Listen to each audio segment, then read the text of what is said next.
안녕하세요. 글로벌 리스크 책의 조이준입니다. 오늘은 좀 안타깝지만 흥미로운 소식 하나를 가져왔습니다. 러시아에서 싸우고 있는 북한 군인들 말인데요. 거의 처음에는 학살 당하듯이 그 우크라이나 드론에 밥이 됐다고까지 표현했는데요. 그럼에도 불구하고 이 북한 군인들에 대해 관심을 기울이는 사람들이 하나둘 늘어나고 있다고 합니다. 특히 민간 군사기업 PMC라고 하죠.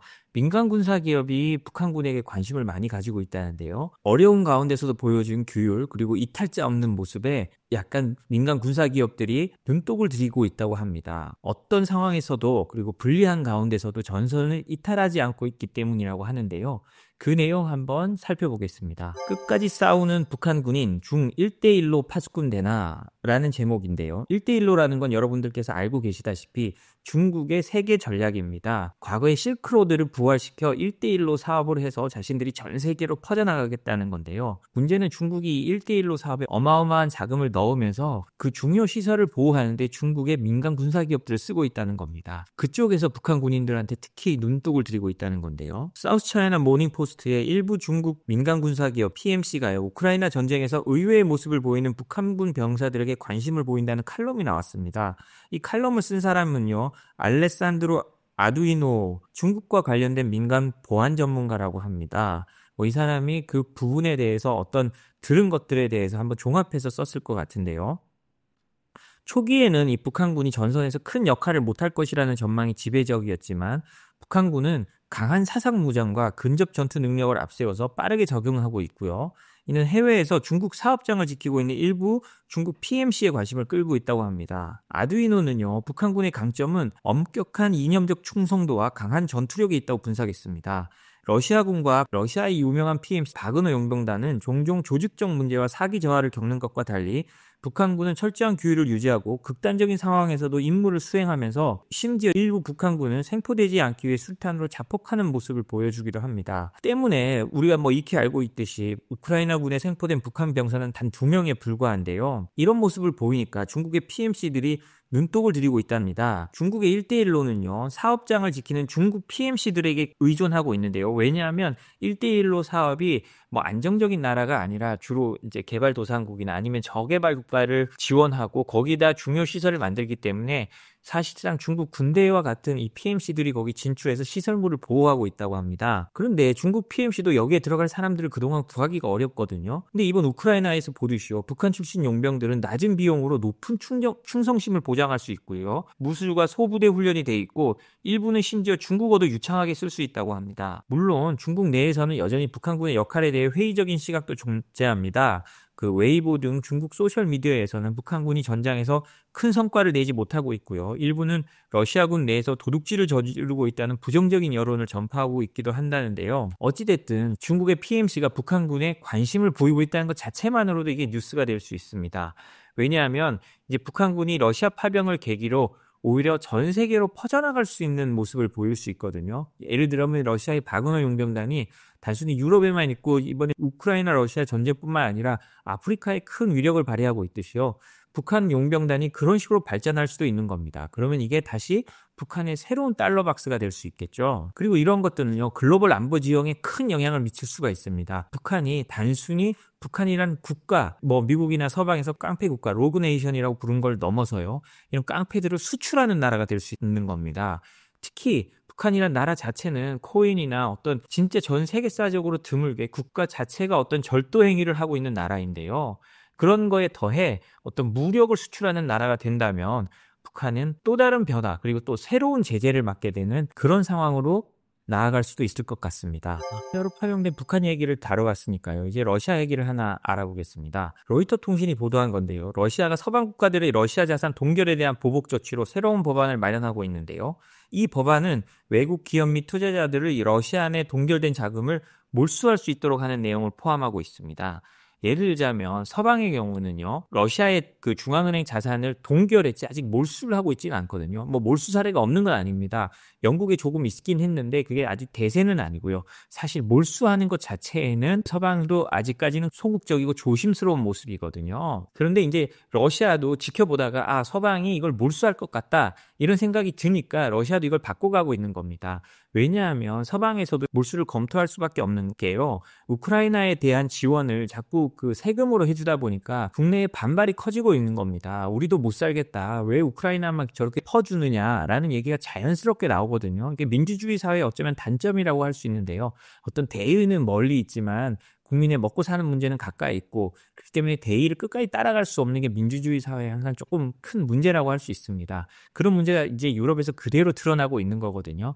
그러니까 유럽에서 생각하는 게 뭐냐, 그럴 거면 3천억 달러에 달하는 러시아의 동결 자산을 그냥 몰수해서 우크라이나에 주자. 그러면 우리가 우리 세금을 넣는 일은 없을 거 아니냐 라는 겁니다. 실제로 영국에서도 그런 법안이 또 발의가 됐고요. 일부는 몰수를 하기도 했고요. 그리고 뭐 유럽에서도 그런 논의가 활발하게 있습니다. 이와 관련해서 러시아 입법활동위원회는요, 지난 6일 러시아 내 외국 자산을 몰수하는 절차를 규정한 법안에 초안을 승인했고요. 이는 곧 러시아 하원에서 논의될 예정이라고 합니다. 이 법안은 러시아 법무부가 주도하여 개발한 것이고요. 푸틴 대통령이 2024년 5월 서명한 대통령령을 기반으로 하고 있다고 합니다. 해당 대통령령은 미국이 동결한 러시아 자산으로 인해 발생한 손실을 보상하기 위해 러시아가 확인한 미국 내 재산 및 증권을 몰수할 수 있도록 하는 내용을 담고 있다고 합니다. 그리고 이번 법안은요, 단순히 미국을 겨냥한 것이 아니라 러시아의 경제 제재를 가한 모든 비우호국을 대상으로 하는데요.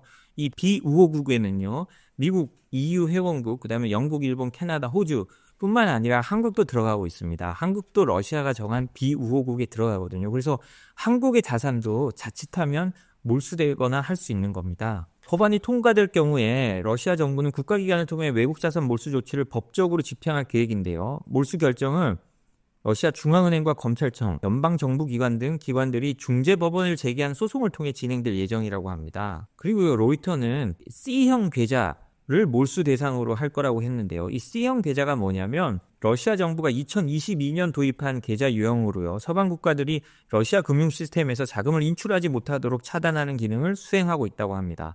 해외 첫 투자자들이 러시아 주식과 채권에서 발생한 배당금 및 이자 수익을 인출하려면요, 러시아 정부의 특별 허가가 필요한데요. 그게 이제 C형 계좌라는 데 들어가 있다는 겁니다. 현재 수십억 달러 규모의 자금이 C형 계좌에 묶여 있다고 합니다. 때문에 이번 법안이 통과되면 러시아 정부가 마음만 먹으면 외국 기업 및 개인 투자자의 자금을 몰수할 수 있는 거거든요. 이 때문에 전쟁이 끝난 다음에도 혹은 전쟁이 정전이 되더라도 이에 관련된 법적 분쟁이 계속될 수 있는 것입니다. 실제로 러시아 정부는 지난 1월 말에요, 이 3개 기업을 국가 소유로 이전했는데요. 곡물거래회사 로드니아 폴리아, 이는 소유주가 이중 국적이었다고 합니다. 그래서 국유화해버렸고요. 모스크바의 도모데 도보공항이라고 있는데 이거는 전략자산 보호 명분으로 국유화했고요.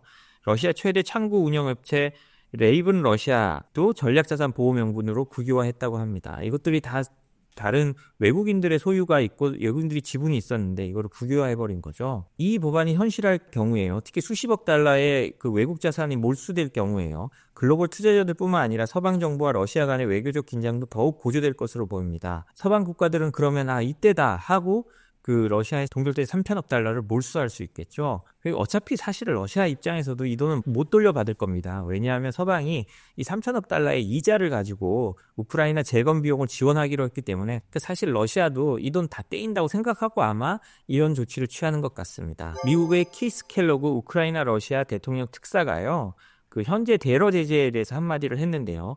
러시아에 대해서 경제적 압박을 1점부터 10점까지, 그러니까 강도가 높아진다고 하면 현재의 3점밖에 되지 않는다고 말을 했습니다. 이건요, 트럼프 대통령이 자기는 당선이 되면 하루 만에 우크라이나 전쟁을 멈추게 하겠다 하는 등 사실상이 좀 허풍스러운 말을 많이 했는데요. 그러면서 자기 말을 안 들으면 제재를 하겠다고 했거든요. 거기에 대해 우크라이나 특사가 한마디 더 보탭니다. 이 키스 켈로그 특사는요, 워싱턴에서도 매파로 유명한 사람이거든요.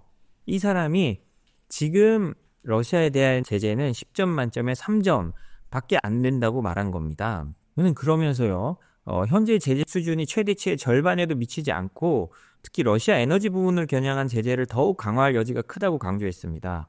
우리가 지금까지 러시아의 그림자 함대에 많은 제재를 가했다고 하고 그로 인해서 운임이 어마어마하게 뛰었다고 하지만 실제로 러시아 그림자 함대의 약 절반 이상, 총 600여 대로 예상되는 거에 약 절반 이상은 정상 운영을 할 수 있도록 풀어주고 있습니다. 이제 그 나머지까지도 할 수 있다는 거거든요. 그렇게 되면 세계 에너지 시장도 큰 문제가 될 수 있습니다. 그럼에도 불구하고 이렇게 경고하는 거는 만약에 러시아가 말을 듣지 않는다면 그런 마지막 생명선까지도 잘라버릴 수 있다라는 경고라고 할 수 있겠죠. 왜 이렇게 제재를 경고하느냐? 군사적 압박만으로는 러시아를 이기기가 쉽지 않기 때문입니다. 민주주의 사회라면 사실 상상조차 못할 것 같은데요. 러시아는 소모전으로 전쟁을 치러와서 이겨온 경험이 있습니다. 예를 들자면요. 과거에 유명한 전투죠. 스탈린그라드 전투에서 6개월간 70만 명을 잃어도 눈 깜빡 한 번 하지 않았다라는 게 켈로그 특사의 말입니다. 때문에 군사적 지원과 군사적 타격으로는 러시아를 이길 수가 없다는 거죠. 왜냐? 민주주의 국가라면 사람이 이렇게 많이 죽으면 난리가 날 텐데 러시아는 사람이 죽는 거에 대해서 크게 문제를 삼지 않는다는 거죠. 그렇기 때문에 전 정부적 접근, 그러니까 경제, 외교, 군사적 압박을 종합적으로 해야 러시아에 어느 정도 영향을 미칠 수 있다는 겁니다. 그리고 켈로그 특사는요, 우크라이나 전쟁에서 발생하는 사상자의 수치를 두고 2차 대전급의 폭력이 일어나고 있다고 지적했습니다. 참호전을 하면서 아주 참혹한 사륙 전쟁이 일어나고 있다는 건데요. 21세기 전쟁은 스마트하게 한다고 하지만 우크라이나 전쟁 양상은 전혀 다른 겁니다. 드론이 날아다니고 하면서 사람들을 골라 죽이고 있거든요. 특히 러시아 병사들은 몇 배나 죽고 있으니까요. 켈로그 특사는요, 휴전과 관련해서 양측 모두 양보해야 된다고 언급했습니다. 그는 과거 루스벨트 대통령이요, 1905년 러일 전쟁 종전 협상 당시